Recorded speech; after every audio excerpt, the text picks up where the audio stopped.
Is it a head trip or is it real life? The Netflix film Earthquake Bird takes us on a dark and dramatic trip as we look backwards at events that led to a disappearance of a young woman.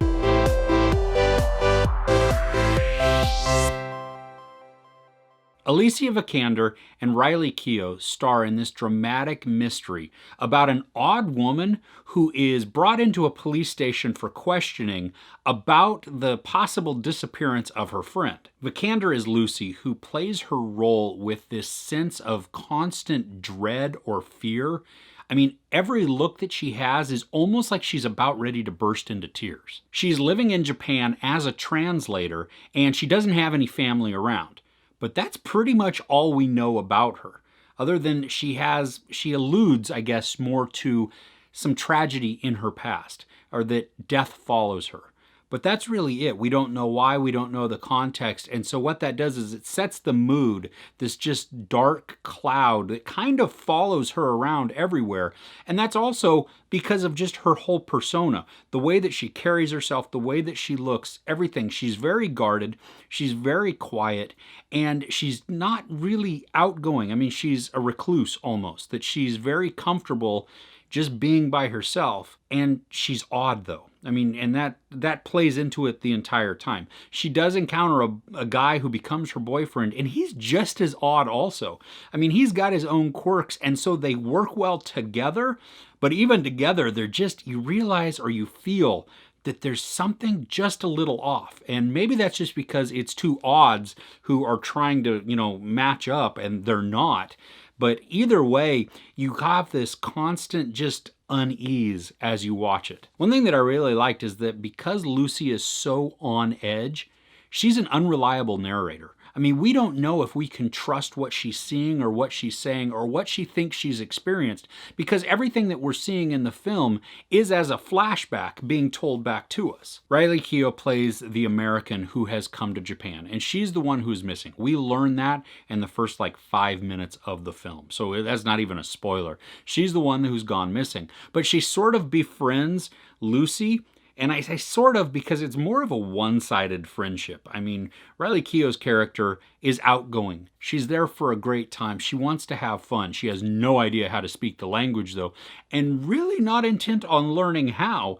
And that also sets Vikander's Lucy on edge a bit because she is a translator. She's there. She's learned the language, and she doesn't want to be relied on constantly by this leech almost, at least is how she sees it, or it appears to us how she sees it. The pace of the movie is a little bit slow, but because of how unreliable Lucy is as the narrator, it kept me engaged. I didn't know exactly what was true and what wasn't, and because I can't trust what she sees or what she says, and she's the only one who's replaying all of the accounts to us, I'm like, ooh, okay, so I'm engaged in the mystery in that way. Earthquake Bird feels like it wants to be a psychological thriller, but it falls short of that because it doesn't really have thrilling moments too much. I mean, maybe towards the end a little bit, it ramps up a little bit with some tension.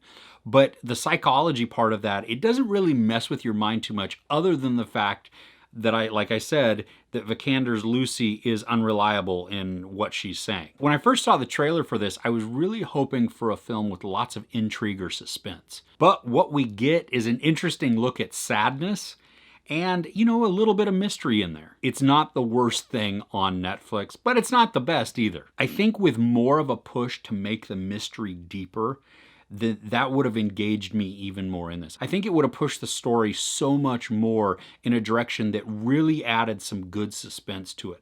Now, you don't even have to have thrills in it. It doesn't have to be that, but just even maybe just mystery itself. Just some intrigue in there to really, really keep me guessing, to throw me off left and right, and then for me to enjoy the character of Lucy a little bit more. She was at arm's length the entire time because she's so awkward, because she's so withdrawn. It does make it hard to really latch onto her and to feel a whole lot of sympathy or empathy for her. I mean, you watch her and she was enjoyable, and Alicia Vikander did a great job in that. But I didn't find myself just enraptured with the character of Lucy. So no matter what really happened to her, I was just kind of mildly engaged from a character investment standpoint. This is based on a novel and I didn't read it, so maybe the book itself is a lot more deeper. Maybe it has a lot more mystery or twists to it. Maybe it's not. Maybe it's just a really good examination at sadness and loneliness and how that plays out in somebody. I don't know. I mean, as far as that for the movie, you do get sadness, you do get loneliness, you do get awkwardness and quirkiness as well.